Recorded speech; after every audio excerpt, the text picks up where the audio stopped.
एस्ट्रोलीनियज channel में आपका स्वागत है। आज हम एक कुंडली जो कि जज की है उसके बारे में बात करेंगे। पहले ये भी देखेंगे जज कैसे बने और फिर इसके बाद ये भी देखेंगे कि उनका वैवाहिक जीवन ठीक नहीं रहा।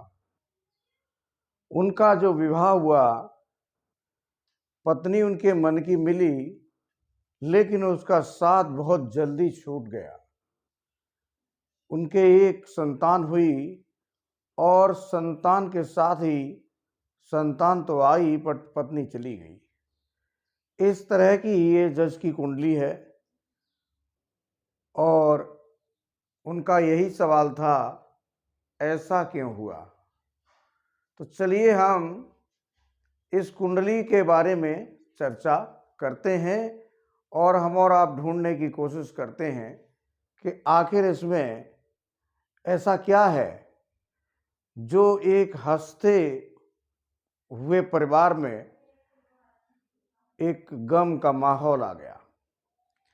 ये कुंडली जो है वो धनु लग्न की है।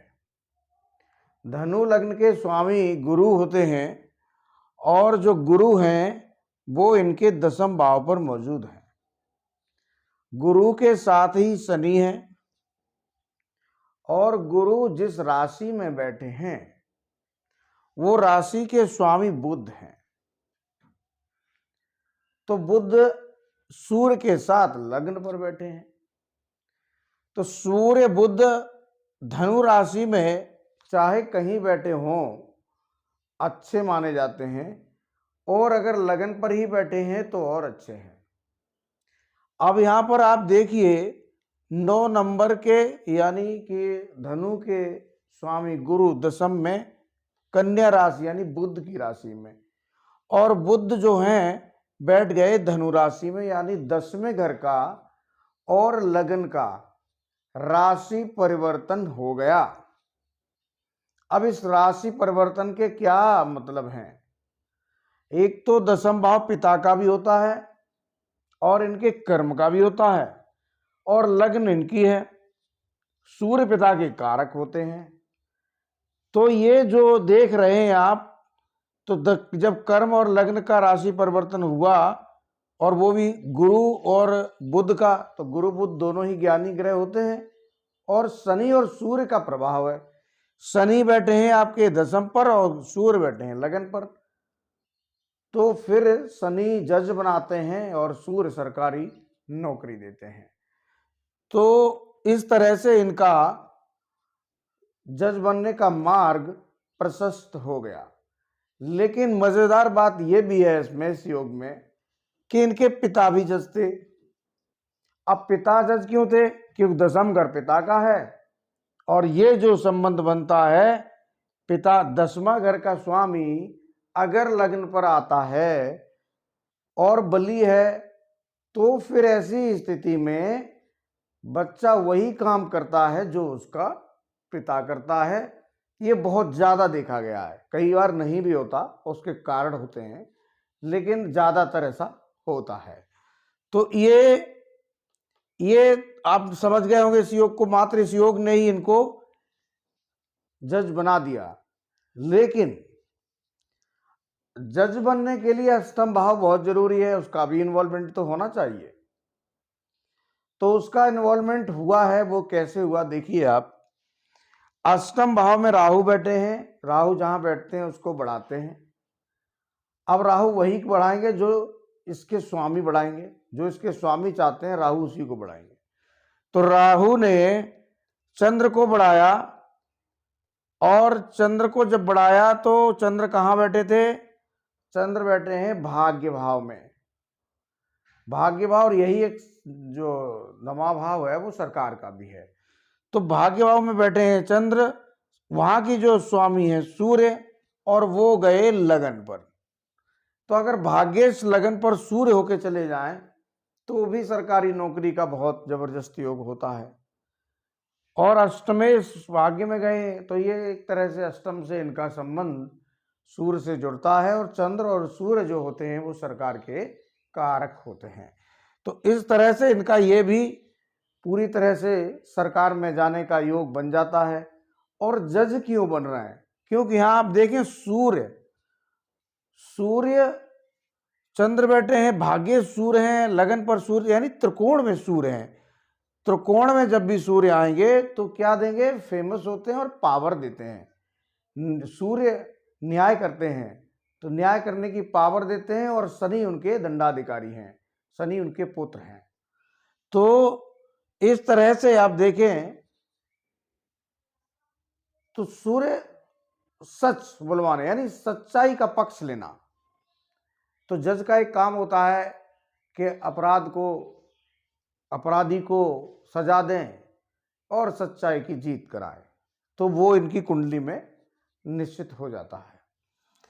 अब इनका जो सवाल था वो ये जज को लेके नहीं था, ये तो मैंने आप लोगों के लिए बताया। इनका जो सवाल था वो ये था कि इनकी पत्नी जो इनको बहुत बहुत अजीज थी वो इनको छोड़ के चली गई। तो इसके लिए आप देखिए इस कुंडली में पत्नी कहां से देखेंगे? सप्तम हाउस से, और उनका जो ससुराल है वो अष्टम से। तो इनको जो ससुराल मिली वो भी बहुत अच्छी थी, संबंध अच्छा, तो ससुराल भी बहुत अच्छी थी, जोरदार थे, वहां के लोग भी बड़े अधिकारी थे। तो इनकी जो पत्नी है वो बुध बनेगी, और बुध सूर्य के साथ ही बैठे हैं, सूर्य की दृष्टि भी बुध के घर पर आ जाएगी। अब यहां पर जितना अच्छा सूर्य ने काम किया उतना सूर्य ने क्रूरता पत्नी के साथ जरूर दिखाई। एक तो आपका ये योग है। दूसरा, शनि की 10वीं दृष्टि भी यहीं पड़ेगी, और शनि है कौन? तृतीयेश और द्वादशेश, यानी कि शनि थोड़े मार्केश भी होते हैं इसमें। तो सूर्य की क्रूर दृष्टि है, शनि की मार्केश दृष्टि है। इन्हीं सूर्य शनि ने इनको जज बनाया, और इन्हीं सूर्य शनि ने इनकी पत्नी हटा दी। लेकिन पत्नी कब हटी ये आप बहुत ध्यान से देखिए इस कुंडली में। पत्नी तब हटी जब इनकी संतान का जन्म हुआ। और जन्म कब हुआ? जब मंगल जागृत हुआ। पंचम भाव में मंगल की राशि है, और मंगल जो बैठे हैं इनके द्वितीय भाव में बैठे हैं केतु के साथ, प्रबल मार्केश है। मंगल जब केतु के साथ बैठ जाएं तो बहुत तेज मार्केश होते हैं, छोड़ते नहीं, जिस पर इनका दांव लग जाए उसको छोड़ते नहीं। तो मंगल की जो दृष्टि रहेगी और केतु की जो दृष्टि रहेगी वो सीधे के सीधे इनके अष्टम भाव पर आएगी और इनके 9वें भाव पर आएगी। यानी कि ये अष्टम भाव को खत्म करने की कोशिश करेंगे, क्योंकि हाँ मंगल चंद्र को, कर्क को भी देखेंगे और चंद्र को भी देखेंगे, और चंद्र इनके पापकर्तरी राहु और शनि के में भी रहेंगे। तो इनकी ससुराल यहाँ छूट रही है, यानी इनको ससुराल का सुख बिल्कुल भी नहीं है। तो मंगल जैसे ही एक्टिव हुए उन्होंने इनकी ससुराल छोड़वा दी। और मंगल थे कौन? मंगल इनके पहली संतान है। तो जैसे ही पहली संतान हुई उसने इनकी ससुराल छुड़वा दी, यानी पत्नी को ही हटा दिया। ना रहेगा बांस ना बजेगी बांसुरी, सीधे पत्नी को ही हटा दिया, और यानी ससुराल को ही हटा दिया। तो ससुराल को हटाते ही पत्नी भी हट गई, सब कुछ खत्म हो गया।